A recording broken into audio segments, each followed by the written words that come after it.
Pudding হচ্ছে এমন একটা জিনিস যেটা মানে আমার মনে হয় পছন্দ করে না যে এরকম মানুষ খুব কমই আছে। পুডিংটা আমার মনে হয় সবাই খেতে পছন্দ করে। তো আমার হচ্ছে আজকে হুট করে কেন জানি পুডিং খেতে ইচ্ছে করলো। তো যার কারণে যেই চিন্তা সেই কাজ আমি লেগে পড়লাম পুডিং তৈরি করতে। তো পুডিং তৈরি করতে ১ম এ হচ্ছে আমি ক্যারামেলটা তৈরি করছি। আর এর জন্য আমি এখানে চিনি নিয়েছি আর একটু সামান্য পানি দিয়ে আমি হচ্ছে চিনিটাকে গলিয়ে একটা ব্রাউন কালার করে আমি ক্যারামেলটা তৈরি করলাম।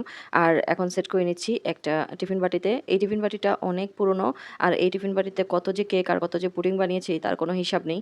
প্রচুর পরিমাণে পুডিং আর কেক তৈরি হয়েছে এই টিফিন বাটিটার মধ্যে। তো এই টিফিন বাটির অবস্থা এই কারণে খুবই করুণ, খুবই খারাপ অবস্থা। এটার অবস্থা খুবই খারাপ হয়ে গেছে। তো যাই হোক তারপর আমি এটা সেট করে নিয়েছি ক্যারামেলটা টিফিন বাটির মধ্যে।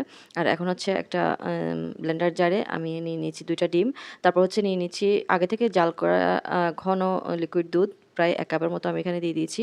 তারপর হচ্ছে দিয়ে দিচ্ছি ২ পিস পাউরুটি। একটু চিড়ে, চিড়ে দিচ্ছি। এই পাউরুটিটা দেওয়ার ফলে পুডিংটা একটু হার্ড হয়। মানে লিকুইড হওয়ার পর ডিম দিয়ে আর দুধ দিয়ে লিকুইড করলে কিন্তু অনেকটা নরম হয়ে যায় পুডিংটা। তো পাউরুটিটা দিলে দেখা যায় যে অনেকটা হার্ড হয়। তো এখানে সুন্দর একটা ফ্লেভার আর একটা টেস্ট আনার জন্য আমি এখানে দিয়ে দিলাম খেজুরের গুড়। খেজুরের গুড় দেওয়ার ফলে একটা সুন্দর কালার আসে। তারপর হচ্ছে ডিমের যে স্মেল থাকে সেটা চলে যায়। আর পুডিংটাও কিন্তু অনেক টেস্টি হয়। তো আমার কাছে ছিল এই কারণে আমি দিছি। আপনারা চাইলে চিনিও এড করতে পারেন। তো এখানে আমি এটা ব্লেন্ডার করে তারপর হচ্ছে একটা চালনি দিয়ে এটা চেলে নিচ্ছি। ততক্ষণে কিন্তু টিফিন বাটিতে ক্যারামেলটা সেট হয়ে গেছে। ক্যারামেলটা একদম পারফেক্ট ভাবেই সেট হইছে। তো আমি হচ্ছে ক্যারামেলটা ভালোভাবে ছড়িয়ে দিতে পারিনি। তার আগেই জমে গেছে।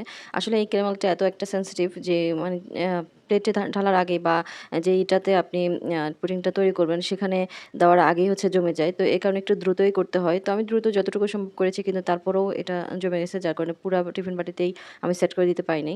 তো যাই হোক আমার হচ্ছে এখন আমি এই লিকুইড করা যেই ডিম আর দুধ সেগুলো ব্লেন্ড করেছিলাম সেগুলো এখন চালনিতে চেলে আমি হচ্ছে এটা কমপ্লিট করে নিচ্ছি। আর এখন ঢাকনা দিয়ে টিফিন বাটির ভালোভাবে আমি এটা টাইট করে লাগিয়ে দিয়েছি।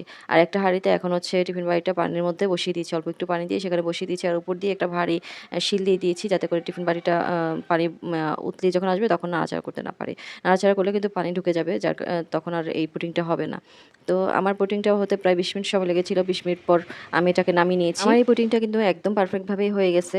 তো এটাকে আমি হচ্ছে ঠান্ডা করে কিছুক্ষণ ফ্রিজে রেখেছিলাম। ফ্রিজে রাখার ফলে কিন্তু এই পুডিংটা আরো বেশি একদম মানে টেস্ট হয়। তো যার কারণে ঠান্ডা করে খেলে কিন্তু পুডিংটা ভালোই লাগে। তো আমি হচ্ছে একটা প্লেটে তুলে নিলাম এখন। আর আমার সুন্দর একটা কালার আসছে এই পুডিংয়ের মধ্যে। তো এখন হচ্ছে আমি একটু কেটে দেখাচ্ছি আপনাদেরকে কেমন হইছে। খুবই টেস্ট হইছে। খুবই মানে অসাধারণ হইছে এই পুডিংটা। খুবই সহজ কিন্তু পুডিং বানানো। সবাই হচ্ছে পুডিংটা অনেক বেশি পছন্দ করে। তো যেকোনো অনুষ্ঠানে বা যেকোনো বিশেষ অনুষ্ঠানে কিন্তু আপনারা এই পুডিংটা রাখতে পারেন। এটা খুবই দ্রুত এবং কম সময়ে খুব টেস্টি একটা খাবার হয়। সবাই কিন্তু পুডিংটা অনেক বেশি পছন্দ করে। মিষ্টি জাতীয় খাবারের মধ্যে পুডিংটা আমার মনে হয় সবাই পছন্দ করে। খুব কম মানুষ আছে যারা পুডিংটা পছন্দ করে না। তো এভাবে করে হচ্ছে পুডিংটা খুব সহজেই ঘরে তৈরি করে নিতে পারেন যেকোনো বিশেষ অনুষ্ঠানে।